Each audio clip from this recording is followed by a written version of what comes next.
하나님께서 우리에게 주시는 하나님 말씀은 사무엘상 16장 1절에서 13절까지 말씀입니다. 저와 여러분이 한 절씩 교독하도록 하겠습니다. 여호와께서 사무엘에게 이르시되 내가 이미 사울을 버려 이스라엘 왕이 되지 못하게 하였거늘 내가 그를 위하여 언제까지 슬퍼하겠느냐. 너는 뿔에 기름을 채워 가지고 가라. 내가 베들레헴 사람 이세에게로 보내리니 이는 내가 그의 아들 중에서 한 왕을 보았느니라 하시는지라.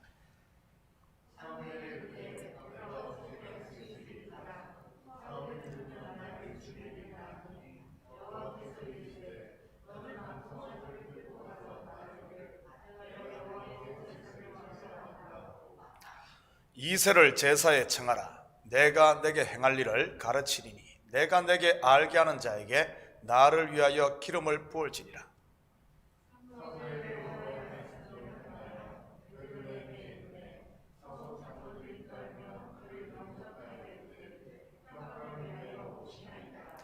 이르되 평강을 위함이니라. 내가 여호와께 제사하러 왔으니 스스로 성결하게 하고 와서 나와 함께 제사하자 하고 이새와 그의 아들들을 성결하게 하고 제사에 청하니라.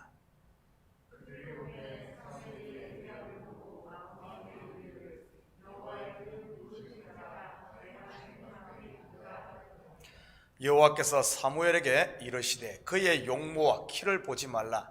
내가 이미 그를 버렸노라. 내가 보는 것은 사람과 같지 아니하니 사람은 외모를 보거니와 나 여호와는 중심을 보시느니라 하시더라.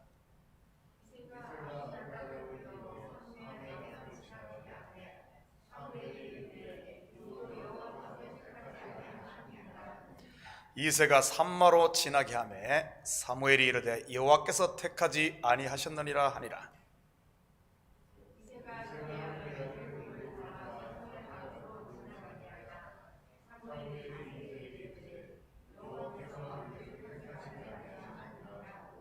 또 사무엘이 이새에게 이르되 내 아들들이 다 여기 있느냐. 이새가 이르되 아직 막내가 남았는데 그는 양을 지키나이다. 사무엘이 이새에게 이르되 사람을 보내어 그를 데려오라. 그가 여기 오기까지는 우리가 식사 자리에 앉지 아니하겠노라.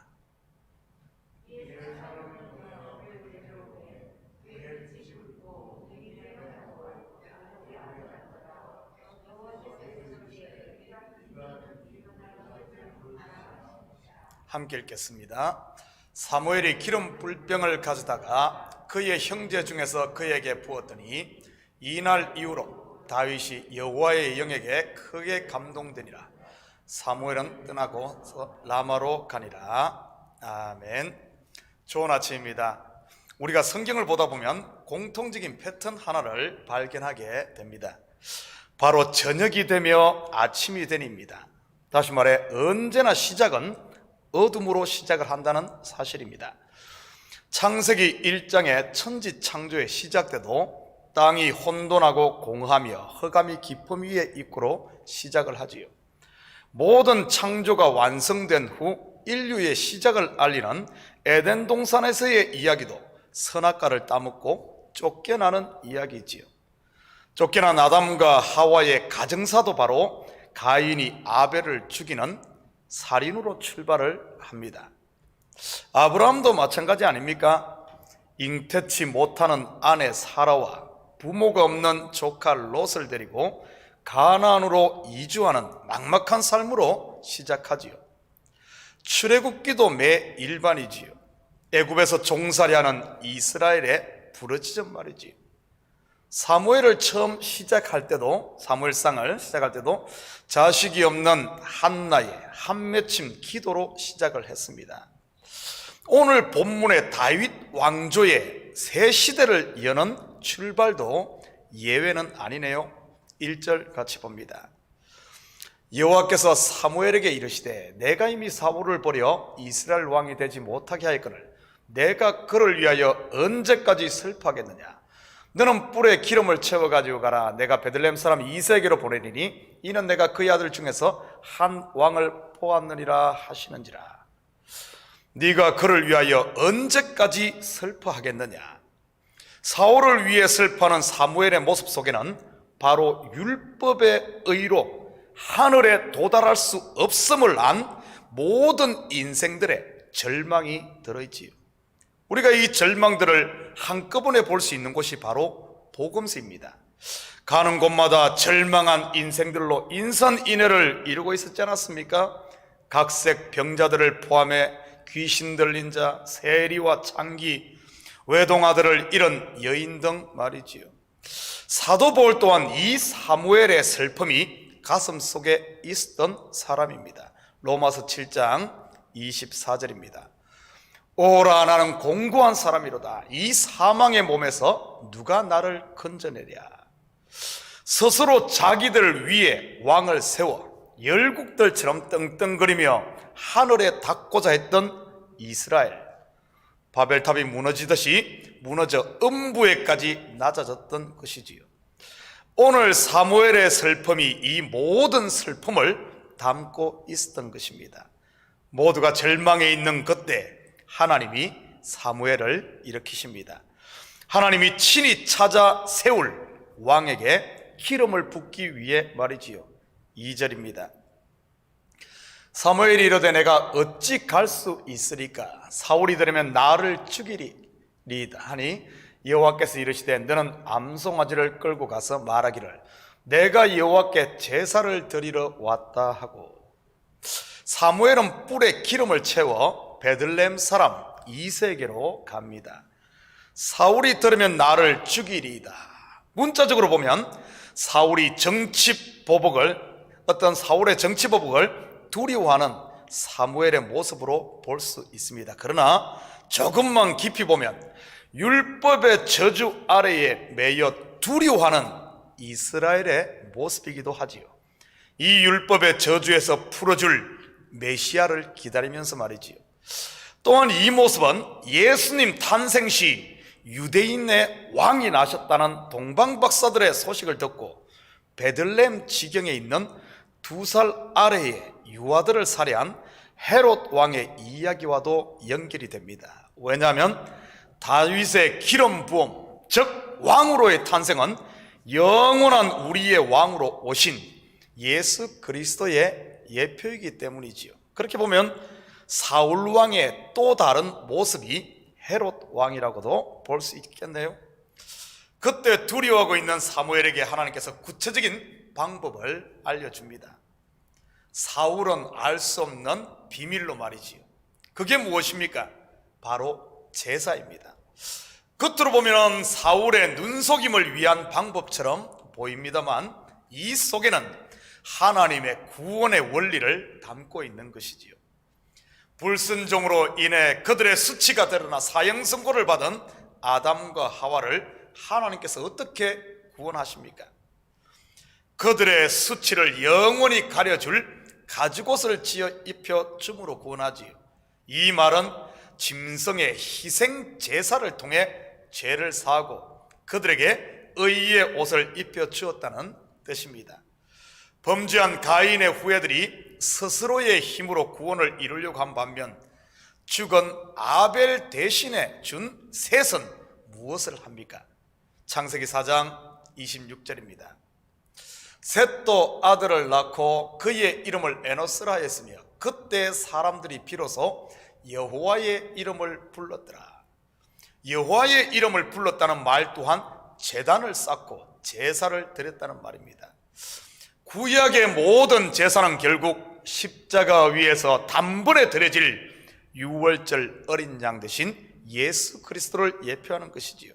바로 사무엘이 제사를 드린다는 말 속에는 하나님께서 이스라엘을 구원할 왕을 하나님이 친히 준비하신다는 뜻이 들어있는 것이지요.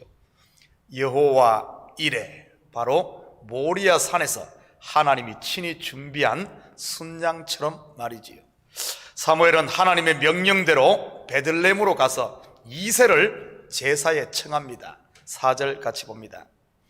사무엘이 여호와의 말씀대로 행하여 베들레헴에 이르매 성읍 장로들이 떨며 그를 영접하여 이르되 평강을 위하여 오시나이까. 갑작스런 사무엘의 방문에 성읍 장로들이 떨며 그를 영접합니다. 그렇다면 왜 이들이 떨었던 것일까요? 바로 사울왕 때문이지요.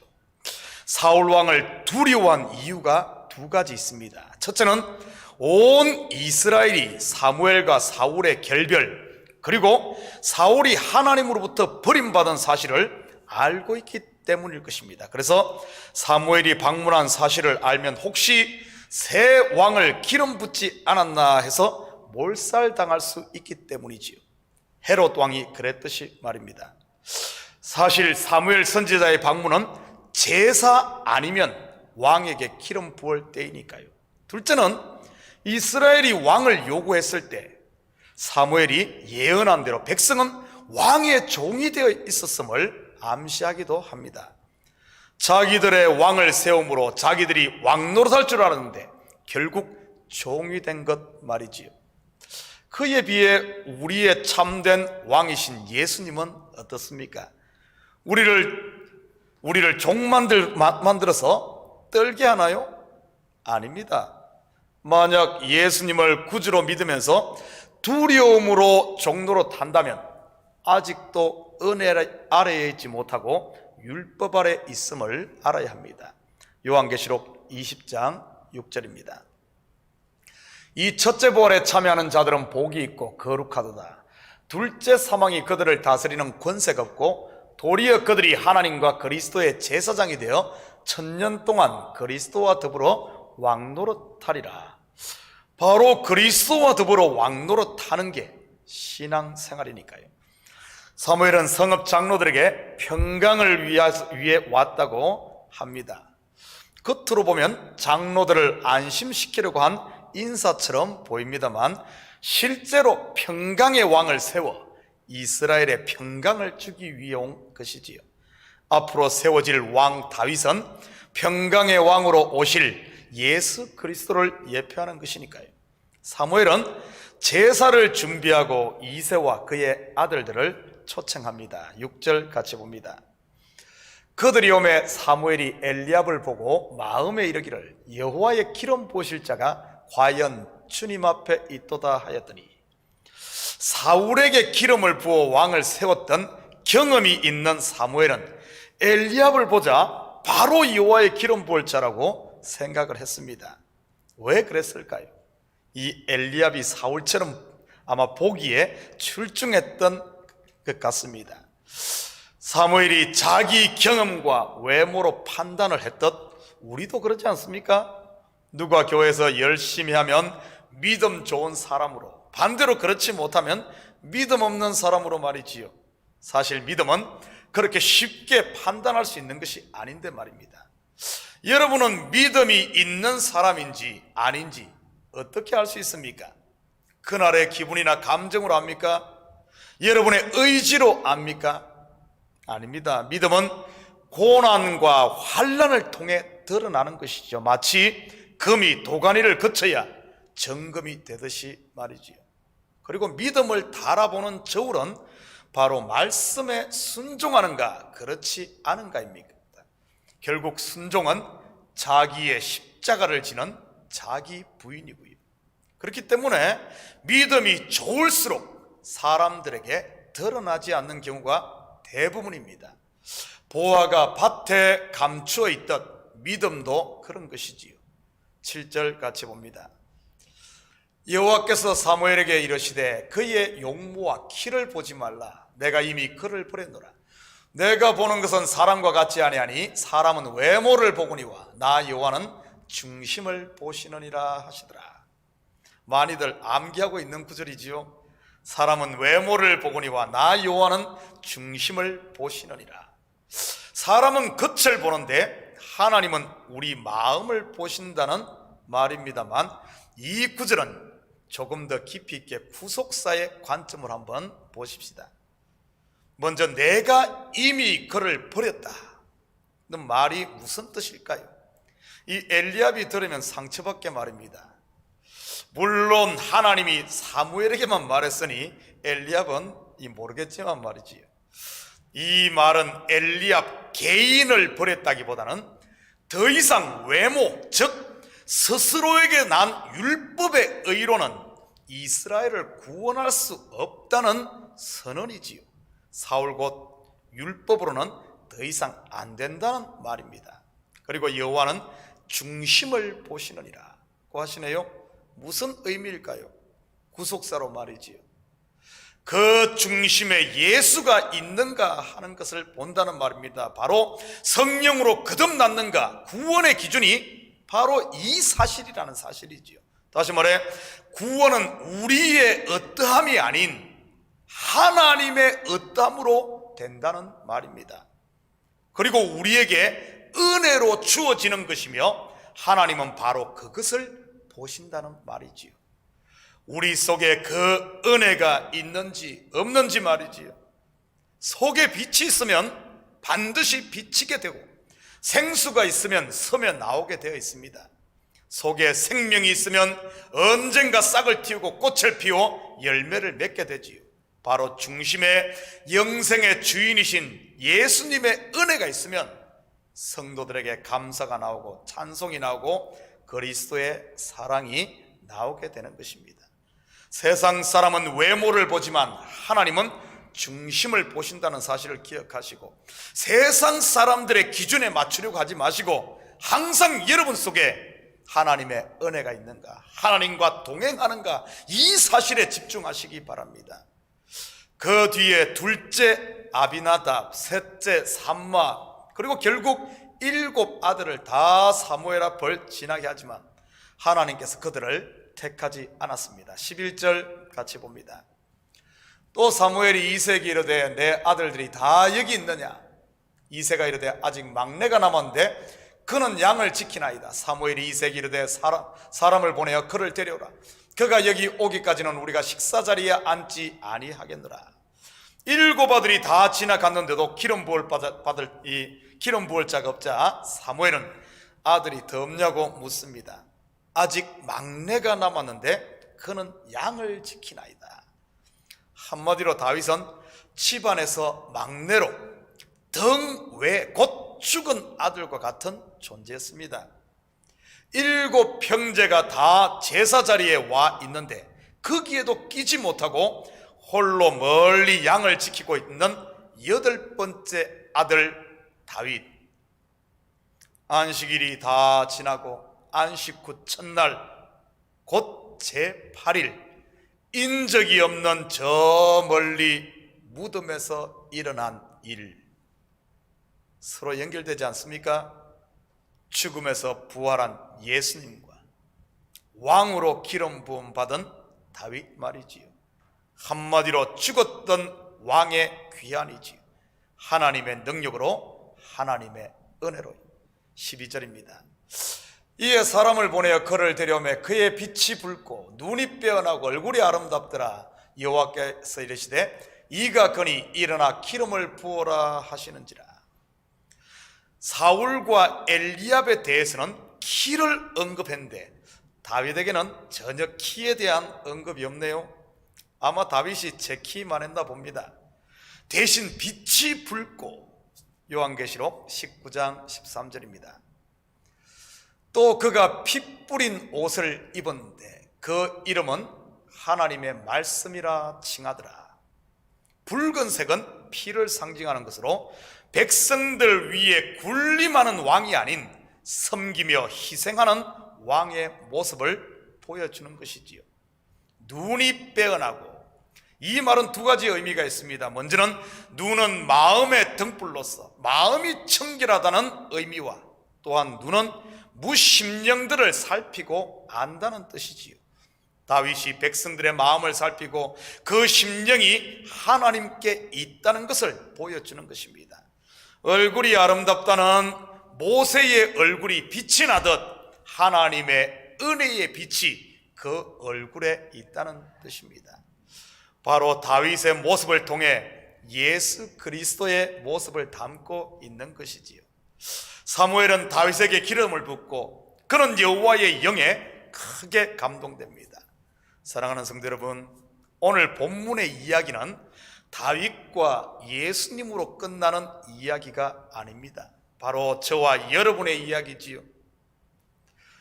우리를 친히 찾아와 성령의 기름을 부으시고 그리스도와 더불어 왕노릇할 하나님 나라의 왕으로 세워진 저와 여러분의 이야기입니다.